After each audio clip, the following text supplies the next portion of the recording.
কোরিয়াতে রান্না করা গরুর মাংসের চাহিদা দিন দিন বাড়ছে। আপনি দেখবেন যে কয়েক টন গরুর পাঁজর একসাথে রেফ্রিজারেটর থেকে বের করে স্বয়ংক্রিয় করাত দিয়ে কেটে সেগুলোকে স্কোয়ার শেপে নিয়ে যাওয়া হচ্ছে।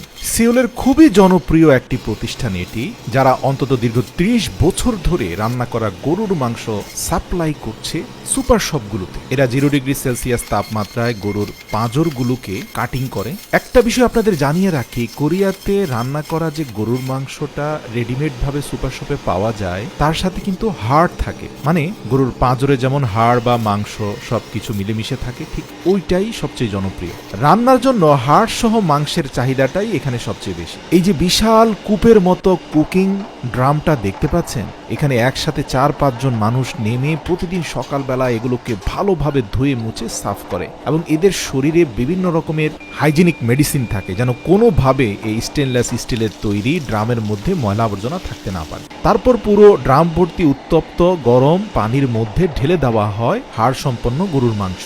তো এখান থেকে খুব ভালোভাবে রান্না করে ঝোলটাকে নিচে রেখে ছাঁকনির মাধ্যমে মাংসগুলোকে উঠিয়ে এনে সেখান থেকে অপ্রয়োজনীয় চর্বিগুলো সরিয়ে ফেলা হয় ম্যানুয়ালি, এবং টুকরোগুলোকে যতটুকু সম্ভব ছোট করা হয়। তো এই ছোট টুকরোর সাথে কোরিয়ান বিভিন্ন রকমের সস, এরপরে আছে তাদের পার্ল, আপনারা দেখতে পাচ্ছেন দেখতে অনেকটা আপেলের মতো এই সুস্বাদু ফ্রুটসটা তারা এই রান্না করা গরুর মাংসের সাথে ব্যবহার করে। এছাড়াও ব্যবহার করা হয় অনিয়ন বা পেঁয়াজ, এছাড়াও রেডিশ বা মূলা। আমাদের দেশীয় মূলার মতো নয়, তাদের দেশের একটা মূলার ওজন হয় 8 থেকে 10 কেজি। এগুলো কিন্তু অত্যন্ত টেস্টি হয়। আপনি দেখবেন বিভিন্ন কোরিয়ান নুডলস স্যুপের মধ্যেও কিন্তু এই রেডিশটা খুবই ব্যবহৃত হয়, এটার হেলথ বেনিফিট অনেক বেশি। তো এগুলোকে কিছুটা লম্বা আয়তকার করে কেটে তার সাথে পেঁয়াজ কুচি সহ সবগুলোকে গ্রাইন্ড করে আপনি দেখবেন যে বড় একটা ড্রামের মধ্যে করে সেই বৃহৎ আকার সে রান্না করা গরুর মাংসের সাথে মিশিয়ে দেওয়া হচ্ছে। এরপরে এই যে খাবারটা জনপ্রিয় হওয়ার পিছনে মূল যেই চেঞ্জ মেকার, সেটা হচ্ছে জিঞ্জার বা আদা। আপনি দেখবেন যে অন্তত 10 থেকে 15 কেজি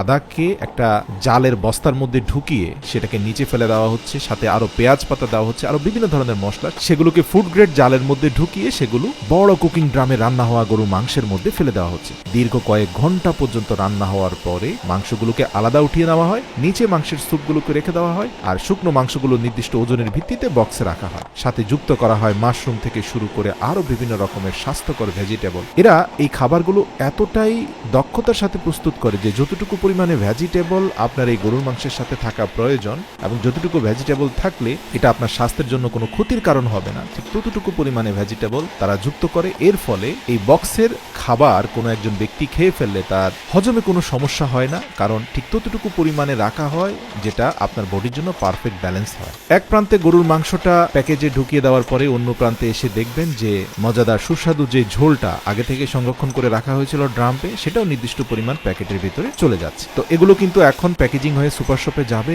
আর সাধারণত কাস্টমাররা এই প্যাকেটগুলো কিনে সরাসরি মাইক্রো ওভেনে দিয়ে গরম করতে পারেন, কারণ এই প্যাকেটগুলো মাইক্রো ওভেন প্রুফ হয়। এরপরে আপনি প্যাকেট খুলে সরাসরি আপনি এই রান্না করা গরুর মাংস উপভোগ করতে পারেন। প্রিয় দর্শক, কোরিয়াতে এই খাবার মোটেই হালাল নয় মুসলিমদের জন্য, তবে আমাদের দেশে আপনি চাইলে হালাল প্রক্রিয়ায় এই ব্যবসাটা চালু করতে পারেন, কারণ এটা কোরিয়াতে এতটাই জনপ্রিয় হয়েছে যে এখন কোরিয়ার আশপাশের দেশ ছাড়িয়ে আমেরিকা এবং ইউরোপেও রপ্তানি হচ্ছে। আপনি জানেন আমাদের দেশে গরুর মাংসের চাহিদা অনেক বেশি। সুতরাং আইডিয়াটা ভালো লাগলে আপনি নিজেও এমন একটা ফুড লাইনের ব্যবসা শুরু করতে পারেন।